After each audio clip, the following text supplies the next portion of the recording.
Welcome to the October 26th episode of Beacon Web News. I'm Savannah Amaral. The 5th annual Day of Dialogue occurred on October 19th. The event held virtual and in-person sessions with the theme of racism as a public health issue. BWN reporter Isabel Mazzola dives deep into the Day of Dialogue discussion. The 5th annual Day of Dialogue occurred last Wednesday, October 20th. This year's theme was Racism is a Public Health Issue. The event was hosted by Senior Advisor for Institutional Equality and Belonging, Christopher McDonald Dennis, and Biology Professor Nicole Pother. Egypt Benjamin and her friend Sam Matthew Ba hosted an event called Land Spirituality and Identity, a conversation about our experiences as a person of color. Our presentation pretty much capitalized on different aspects of land, spirituality, and identity within Blackness and within spaces that minorities and people of color are present, and also how it holds itself cross-contextually. And the misconceptions. Day expressed her thoughts on the event. Yeah, I thought it was really good. It's probably the most interesting session that out of all the listed sessions. I thought this one sounded the most interesting. I really wanted to come see it. Sheila Levin talked about her Indigenous people and their overall history. The session was interactive as students answered polls and more thoughts on the event. Levi shared about acts that have been in place. If you missed out on Day of Dialogue, don't worry, there'll be another one next year. For BWN, I'm Isabel Mazzola. Have you ever felt undecided about your major and need a little guidance? MCLA Alumni Association is hosting Trailblazing, the Path Career Program, starting undeclared at MCLA. Students will have the option to hear from alums who are also undecided about their majors.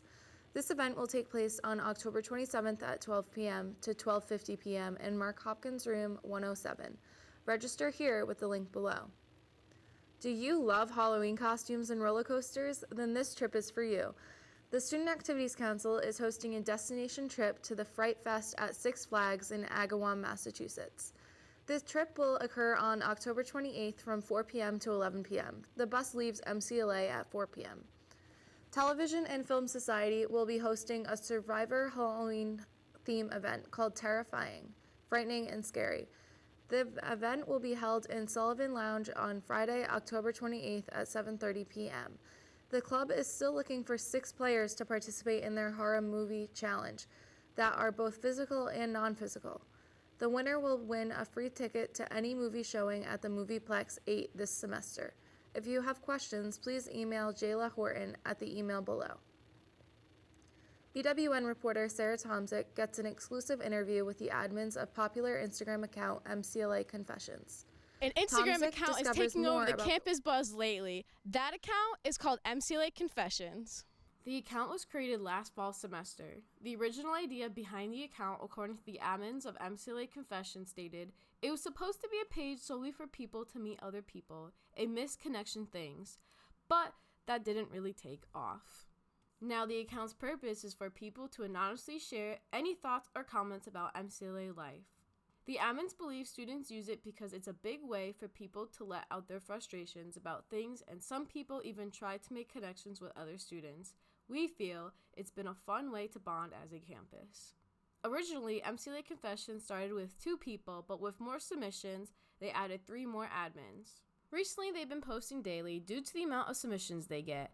Usually, it's 5 to 20 submissions a day. With posting, there are rules. MCLA Confessions admin stated, the concrete rules are no hate speech, no negative posts that identify people by name, room number, townhouse, and etc.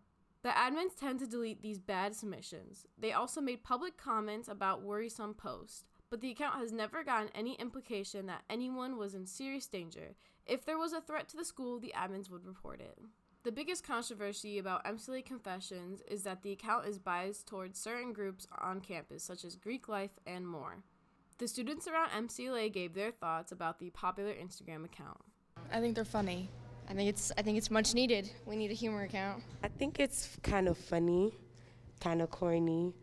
The things people have been saying about the squirrels is weird. No, there's a lot of unusual comments on that page. I just find it very entertaining. The recent posts are really just like disputes between different groups. I don't know. It's fun to watch. It's not fun to be a part of. A little, yeah, definitely. As a freshman who's just now seeing it, I can see the bias. A lot of the not actual Greek life, they're very biased about it. You can tell whoever's running it has to be in one of those. I guess they curate posts, but they're not posting what they have to say. They're taking requests, so it depends on the people answering, I guess. I mean, no, it's everybody's what their opinions are. I think, what does it matter? It's funny even if it is biased, so. That's all the confessions so far. For Beacon Web News, this is Sarah Tomzik. Don't forget to show your support for our Trailblazers, as this week will be the last for MCLA fall sports. The women's soccer team will be hosting their senior day on Saturday, October 29th. The team will be playing against Bridgewater at the Shoecraft Field at 12 p.m. This will be the last match for the Trailblazers for the season. The volleyball team will also be hosting their last regular season match on Saturday, October 29th. The team will be playing against Bridgewater in the Amsler Gym at 4 p.m. The men's soccer team will be traveling to Bridgewater to play their final regular season match. The team will be playing on Saturday, October 29th at 12 p.m. With new additions recently happening within the athletics department, head athletic trainer Matt Boylett has a lot under his belt. BWN reporter Ryan Powers got an understanding for what it's like being the only trainer within MCLA athletics. Here at MCLA, I started here in '08. I primarily take care of all the athletes here. I do their clearances so they can participate, and then I take care of their injuries when they get them, and or refer them if they need to be referred to our orthopedic doctor or health services. And for the injuries, I rehabilitate them and do preventative things also, as like stretching routines and exercises and things like that. Day to day right now, I come in, check some emails, and then I have kids coming in all hours of the day, either looked at from an injury that they sustained or student athletes that have had injuries for a while and that we're rehabilitating them. When you have an athlete that's been being competitive and playing for a long period of time and then get hurt, and sometimes like a long-standing injury, it's mentally very taxing on them. So talking with them, talking them through that, and supporting them is also a huge thing I do as well. I enjoy making an impact on your day-to-day lives. I enjoy being the mentor and, giving advice when needed and being that role model. Are there any specific injuries that you see most often? I would characterize it as like upper and lower extremity. Say soccer, basketball tend to get lower extremity injuries, knees, ankles. Volleyball or baseball I would consider like an upper extremity sport where they would have shoulder injuries or elbow injuries because they're a lot more upper body intensive. Going from high school to college, there's a huge need in Berkshire County and, well, as far as the United States, is healthcare for high schools, especially football. They don't have athletic trainers for that to diagnose concussions. And so I would say that there's probably a higher injury rate in high school than one would think. It's just that either kids play through it or they're not getting treated. But also, too, from high school to college, practicing every day, double days, games at nighttime. And your season, I think, is so much longer as well. Practicing, competing 6 days a week. So I think the load is much higher, too. In high school, you're freshman to senior. The highest age group of person you do is like an 18-year-old. Now, 18-year-old and maybe playing against a 22, 23, 24-year-old, they're stronger, they're faster, it's more intense. The injuries that happen sometimes tend to be a little bit more traumatic. Challenges for me. Well, right now, working by myself is a challenge. I usually have an assistant here, which we can work together and tag team all the teams that we have here. So that's a challenge. The school's been extremely supportive of athletics as far as the new athletic training room that you see, the new strength and conditioning, and the gym that we have. I think athletics as a whole is pretty supported by MCLA. As far as athletic training at MCLA, we're adding hockey, as everybody knows. So I think we're going to end up needing 2 more athletic trainers because in the wintertime now it's going to be a lot more intensive where you're going to have basketballs and then you're going to have 2 hockeys going on at the same time. And it's an NCAA mandated that we travel with at least men's hockey and women's hockey as well. It's going to be hard to have 2 people traveling while there's basketballs going on. So you're going to need, I think, 3 people from a logistics standpoint. Don't forget that Tap for Joy will be taking place on October 29th at 12 p.m. This event will be taking place at MCLA Art Lab on 49 Main Street. If you missed this tap lesson, don't worry, there will be tapping in the future. Adams Free Library is hosting Nutshell Playhouse in a theatrical performance of Spy Jinx. Nutshell Playhouse is a nonprofit company that focuses on productions and performances for children of all ages. They can be found in theaters throughout the Berkshires. Find them at the Adams Free Library on Saturday, October 29th at 11 a.m. for their performance of Spy Jinx. To celebrate Halloween, the Student Activities Council will host a variety of events. There is a haunted bingo game and spooky snacks session. The haunted bingo takes place in Venable Gym on October 30th at 6 p.m. Students who wear costumes will receive an extra bingo card. The spooky snack session will occur on October 31st at 11 a.m. in the Campus Center Marketplace. The Tabletop and Video Game Club will be hosting a costume contest and game night on October 31st. The winner will receive a copy of Night Werewolf. Other awards will be given to students with creative costumes and who win the most games. The event will take place in Bowman 324 at 8 p.m. The school will be hosting a decorated pumpkins contest for the faculty and staff. Students are welcome to the quad on October 31st at 2 p.m. to judge and vote for their favorite pumpkins. Snacks and refreshments will be at this event. Midterms can be scary to take, especially as a first-year college student. The Friel Library collaborated with other organizations to tackle the beast itself at the Midterm Monster Mash Study Night. BWN Isabel Mazzola has more on the story. Midterms are haunting the students, as a halfway near point is nearing. October 12th, the Midterm Monster Mash Study Night occurred at the Friel Library, where it helps students lay their fears to rest. Danny, the Learning Commons supervisor at the Friel Library, elaborated on the event. Midterm Monster Mash Study Night. So we have the tutoring center, the writing studio, and the math help here to help students with any midterms that they have. That's right. The Writing Studio, the Math Drop-In Center, and the Tutorial Center all attended this event, and even Maple, the MCLA comfort dog, who was dressed as a lobster. And just to make it more aware that there are these student support services on campus. If you missed out on this event, listed here are the hours of operation for the Writing Studio, the Math Drop-In Center, and the Tutorial Center. The hours of the Writing Studio are Monday through Thursday, 12 a.m. to 1 p.m., and 6 p.m. to 9 p.m. They have an option of meeting in person, which you can find in the room in Murdoch 120, or meeting online. The Math Drop-In hours are Sunday through Thursday, 4 to 9 p.m. Their location is in CSI, room 101. The tutors will also be monitoring the Teams channel on a laptop. The Tutoring Center suggests that you make an appointment ahead of time, but feel free to swing by Mark Hopkins, Hall 108, during open hours. These are the hours. Sunday, 5 to 9 p.m. Monday, 4 to 7 p.m. Tuesday, 11 a.m. to 2 p.m. and 4 p.m. to 7 p.m. Wednesday, 4 p.m. to 8 p.m. Thursday, 11 a.m. to 2 p.m. and 4 p.m. to 7 p.m. And that's it on Trick or Treating. For BWN, I'm Isabel Mazzola. The Division of Graduate and Continuing Education will be holding a virtual information session about programs including bachelor's degree completion, Masters of Business Administration, Masters of Education, and more. The next virtual session will be on Tuesday, November 1st at 5 p.m. You can attend the events either in North Adams, Pittsfield, or virtually. To RSVP, enter in the link below. The Institutional Advancement will be hosting this year's Elizabeth and Lawrence Vadnais Environmental Issues Lecture with Sam Fleming.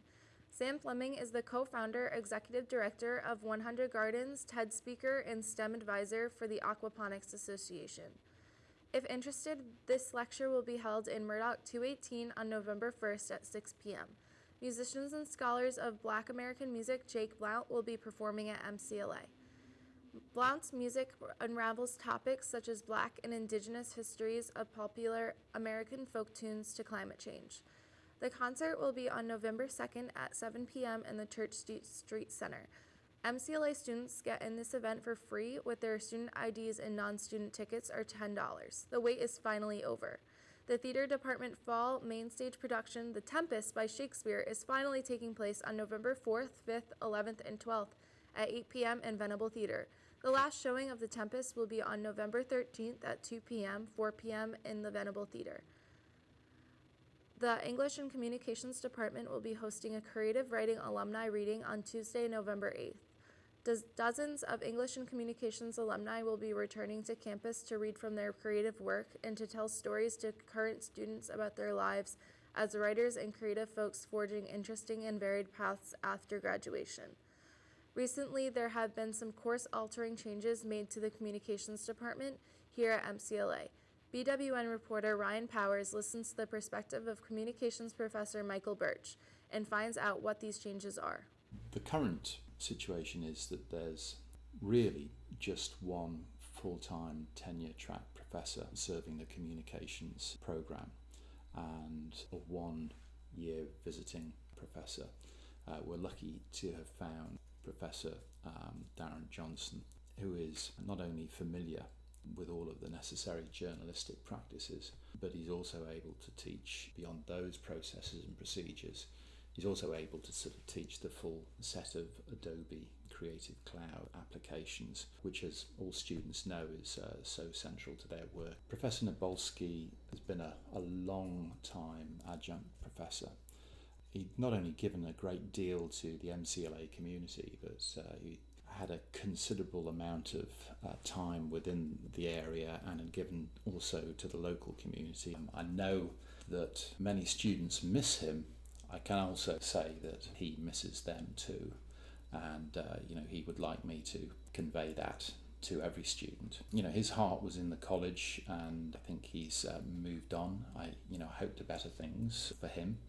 The situation concerning Professor McIntosh, his departure was one which I know was a loss to all of our students, and I think he would like to have stayed, but his situation was a complicated one, and I know he communicated with students through email, and I think it's best left for students to take from that communication whatever he said, and he did say his goodbyes to that, and I think that's how he would like me to leave that answer to that question. His contributions will be missed for sure.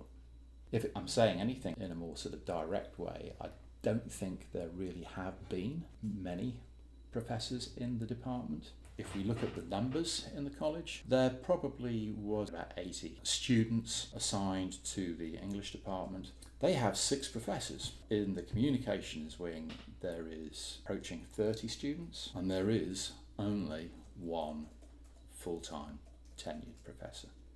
I think the phrase is do the math. You can see that is not right. Why isn't the college supporting in a more sustained way new faculty coming to the communications wing of the English and Communications department? Why is that not happening? They have put into motion, or at least said, that there's going to be a review, and I welcome a review.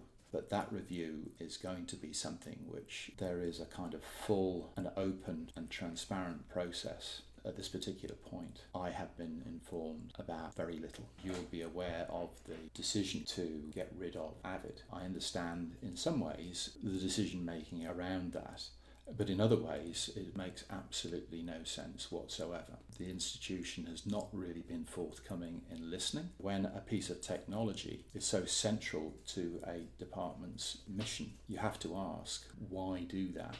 Would the institution take key technologies away from the chemistry department, or key tools away from the chemistry department? Would they do that with physics? Would they do that with biology?